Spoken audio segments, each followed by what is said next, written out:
Farm house book చేసుకుని friends తో enjoy చేయాలనుకుంటున్నారా? అయితే వెంటనే డోసే యాప్ ని డౌన్లోడ్ చేసుకుని బుక్ చేసుకోండి. నమస్తే అమ్మా. నమస్తే అమ్మా. అమ్మ, సంక్రాంతి పండుగ శుభాకాంక్షలు. మీ అందరికీ కూడానమ్మా. రెండు తెలుగు రాష్ట్రాల్లో అంగరంగ వైభవంగా 3 రోజుల పాటు, ఎక్కువ మాట్లాడితే 4 రోజుల పాటు ఆనందంగా జరుపుకునే పండుగ. అవునమ్మా. ముందుగా భోగి. ఈ పండుగ విశిష్టత గురించి, ఈ రోజు ఖచ్చితంగా చేయాల్సిన పనుల గురించి, దాని వెనకాల ఉన్న శాస్త్రం గురించి ఒకసారి గుర్తు చేసుకుందాం. మీరు 4 రోజుల పండగ అన్నారు కదా, నిజానికి ఇది నెల రోజుల పండగ. నెల పట్టడం అని ఒక మాట అనేవారు, గుర్తుందా? అవునమ్మా. అంటే డిసెంబర్ 16 నుంచి ఎప్పుడైతే సూర్యుడు ధనుస్సు రాశిలో ప్రవేశిస్తాడో అప్పటి నుంచి నెల రోజుల పాటు జరిగే పండగ. ఎప్పటికవుతుందా నెల? భోగితో పూర్తవుతుంది. భోగితో ఆ నెల పూర్తవుతుంది. సంక్రాంతి నుంచి ఇంకొక 3 రోజులు కొనసాగుతుంది. మొత్తం పండగగా చేసుకునేది 4 రోజులు.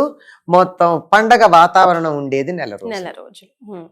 అప్పటి నుంచే ముగ్గులు, హరిదాసు, అది అప్పటి నుంచే మొదలు. నెల పట్టినప్పటి నుంచి గుమ్మాల్లో పెద్ద పెద్ద ముగ్గులు వేయడం, ఆవు పేడతో కళ్ళాపి చల్లటం, దాంట్లో గొబ్బెమ్మలు పెట్టడం, హరిదాసులు రావడం, గంగిరెద్దులు. ఇంకా ఒకటేమిటి, ఎవరైతే భిక్షాటన తమ జీవనోపాధిగా గడుపుకుంటూ ఉంటారో వాళ్ళందరూ ఈ నెల రోజుల్లోనూ సంవత్సరానికి సరిపోయినటువంటి గ్రాసాన్ని సంపాదించుకునేవారు పూర్వకాలం. ఇప్పుడు పల్లెటూళ్ళల్లో కూడా అంత విస్తృతిగా కనపడడం లేదు. కాకపోతే ఇలా ఉండేది, చెయ్యాలి అని తాపత్రయపడి దానికోసం కొద్దిగా చేయడమే గాని ఒకప్పుడు ఉన్నంత విస్తృతంగా లేదు. చివరి కొద్ది రోజుల్లో మాత్రం తప్పనిసరిగా ఉంటుంది. ఇంకా భోగి వచ్చేస్తోంది అనగానే ముందు నుంచి కూడా మొదలవుతూ ఉంటుంది. ఇది సూర్యుడు ధనుసు రాశిలో ప్రవేశించినప్పటి నుంచి వచ్చేది. దీని ధనుర్మాసం అనే పేరుతో కూడా పిలుస్తారు. సాధారణంగా చాలా మంది తిరుప్పావయ వ్రతం కూడా చేసుకుంటారు. తెల్లవారుజామున సూర్యోదయానికన్నా ముందు పూజ అంతా పూర్తి అయిపోయే విధంగా చేసుకోవడం కూడా జరుగుతూ ఉంటుంది. ఇది ఎక్కడి నుంచి మొదలై ఎక్కడికి ఆగింది అంటే, ధనుర్మాసం ప్రారంభం రోజు నుంచి నెల రోజులు సాగి చిట్ట చివరి రోజు ఏదైతే ఉందో దాన్ని మనం భోగి అన్న పేరుతో చెప్తున్నది దాంతో పూర్తవుతుంది. భోగితో ధనుర్మాసం పూర్తి. మర్నాడు సంక్రమణం కదా, మకర రాశిలో సూర్యుడు ప్రవేశిస్తాడు. ఏమిటిది భోగి అంటే, ఏ ఫలితాన్ని ఆశించి వ్రతం చేసిందో గోదాదేవి ఆ ఫలితాన్ని అనుభవించినటువంటి రోజు, భోగించిన రోజు. అందుకే భోగి అమ్మ. భోగి. భోగి అంటే అనుభవం కదా. వాడు భోగి అండి అంటాం, అంతే కదా. అది అటువంటి భోగి. ఆవిడ ఏ ఏ ఫలాన్ని ఆశించింది? కృష్ణుడితో తన వివాహం కావాలి అని. ఆ వివాహం అయినటువంటి రోజుగా ఈ భోగిని గురించి చెప్పుకుంటాం కనుక ఆ భోగి అక్కడితో ఈ ధనుర్మాసం అయిపోతుంది. భోగి మంటలు, భోగి అవన్నీ చాలా ఉంటాయి ఆ రోజు. ఎందుకంటే తర్వాత నుంచి ఉత్తరాయణ పుణ్యకాలం మొదలవుతుంది. ఈ భోగి నాటితో దక్షిణాయనం పూర్తవుతుంది. దక్షిణాయనం పూర్తయిందంటే దక్షిణాయనం పితృదేవతలకు సంబంధించింది గనక వాళ్ళు తిరిగి తమ స్థానాలకి తాము వెళ్ళిపోయేటటువంటి రోజులు మొదలు. పైగా దక్షిణాయనం అంతా కూడా చీకట్లు ఎక్కువ ఉండేటటువంటి రోజులు. అంటే కార్తీక మాసంలో కాదనుకో చెప్తున్నాను. అయిపోయి ఇంకా వెలుగు రోజులు ఎక్కువ మొదలవుతాయి. అంటే చీకటి ఎక్కువ అంటే రాత్రులు ఎక్కువ ఉంటాయి. రాత్రి ఎక్కువ ఉండి పగళ్ళు తక్కువ ఉండే కాలం దక్షిణాయనం. పగళ్ళు ఎక్కువ ఉండే రాత్రులు తక్కువ ఉండేటటువంటి కాలం ఉత్తరాయణం. అక్కడికి సూర్యుడికి ప్రాధాన్యం ఉంటుంది. సూర్యుడు చాలా గొప్పగా వెలుగుతూ ఉంటాడు. ఆ కాలం రాబోతోంది అని సూచించేది భోగి. అందుకని ఈ దక్షిణాయనం వెళ్ళిపోతోంది గనక పితృదేవతలను తలుచుకోవడం ఒక ప్రధానమైనటువంటి అంశం. రెండోది ఈ చలి, చీకటి, అంతకు ముందు పడిన వానల వల్ల భూమి అంతా చితచితగా ఉండడం, వీటన్నింటి వల్ల వచ్చేటటువంటి చికాకులు ఏవైతే ఉన్నాయో వాటన్నింటికి మనం స్వస్తి చెప్పేటటువంటి రోజు ఈ భోగి. అందుకని చలికాలం కదా, అందుకని మంటలు వేసుకుంటారు, భోగి మంటలు వేస్తారు. తెలుగు వాళ్ళకి ఇది ప్రధానమైనటువంటి పండగ. ఈ ప్రధానమైనటువంటి పండగ అవడంతో దీనికి ఏం చేస్తారంటే, ఆడపిల్లలు పుట్టింటికి వస్తారు, కొత్త అల్లుళ్ళు వస్తారు, ఆ కొత్త బట్టలు కొనుక్కుంటారు. మామూలుగా కాదు, అసలు వేడుగ్గా చేసుకునేది, ఎక్కువ కాలం చేసుకునేటటువంటి పండగ.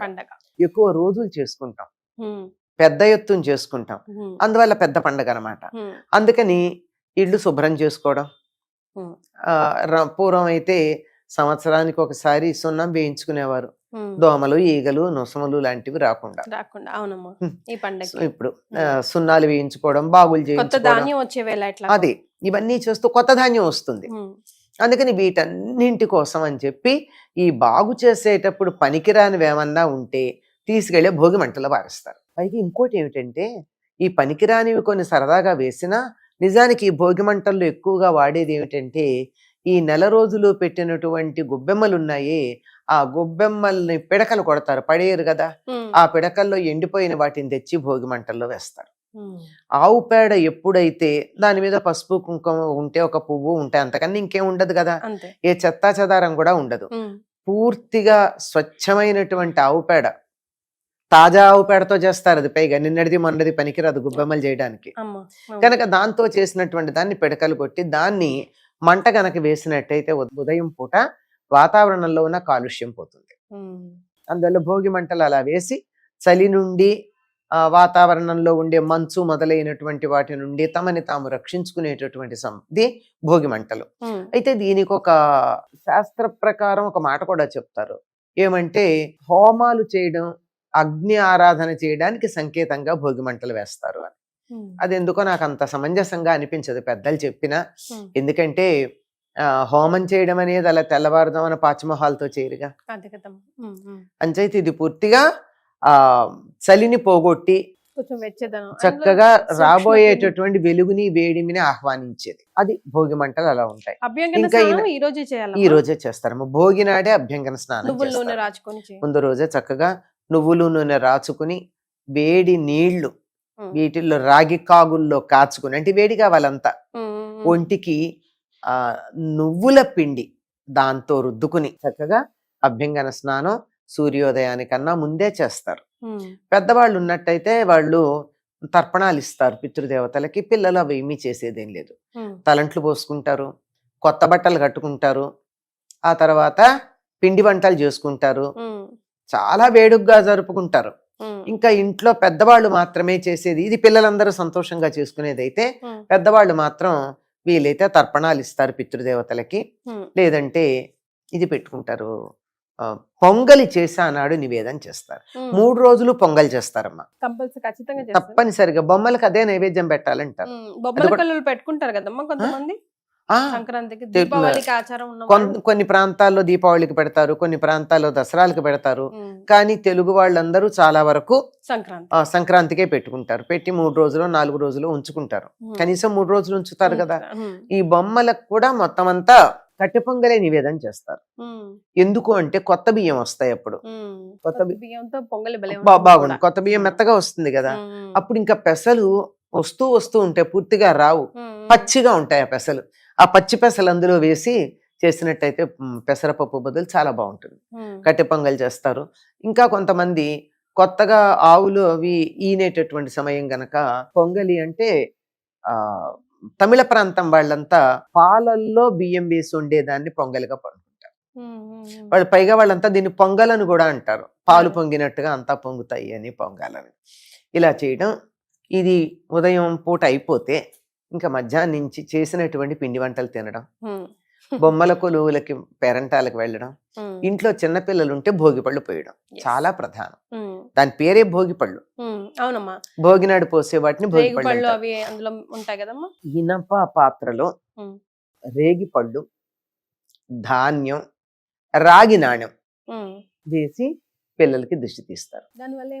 ఏమవుతుందంటే అమ్మా, రేగి పండు సూర్యశక్తిని గ్రహించే పండు, రాగి అలాగే ఉంటుంది. ఈ 3 కలిసేటప్పటికల్లా ఒక మంచి విద్యుత్తు లాంటిది వచ్చి అది పిల్లల చుట్టూతా గనక ఇలా గనక తిప్పినట్టయితే వాళ్ళ ఆరా అని చెప్తాం ఏదైతే ఉందో అది క్లెన్స్ అవుతుంది. ఒక ఏడాది పాటు దృష్టి దోషం ఉండదంటారు. అందుకే తీసి పడేసినటువంటి వాటిని తినద్దంటారు. మనం ఈ రోజుల్లో ప్లాస్టిక్ డబ్బాలో పోసి నికెల్ కాయిన్స్ వేసి తీస్తున్నాం, ప్రయోజనం ఏం లేదు. రేగి పళ్ళు ఉండాలి, ఇనప పాత్ర ఉండాలి, దాంట్లో రాగి వస్తువు ఒకటి ఉండాలి, రాగి నాణ్యం. అలా తీస్తే దానికి వాల్యూ. అది లేకపోతే సరదాగా చేసుకుంటేనే అనేక రకాల వేడుకల్లో ఇది ఒక వేడుక అవుతుంది తప్ప దానివల్ల పూర్తి ప్రయోజనం ఉంటుందని చెప్పలేం. అది రేగిపళ్ళు, ఆ వీటితో తీసి భోగి పళ్ళు పోస్తారు. అసలు చివరికి చిన్నపిల్లలకి ఒకప్పుడు ఎలా అలవాటు అయిందంటే రేక్కాయలను చూసుకోవడం ఇది భోగి పళ్ళు అనేవాళ్ళు.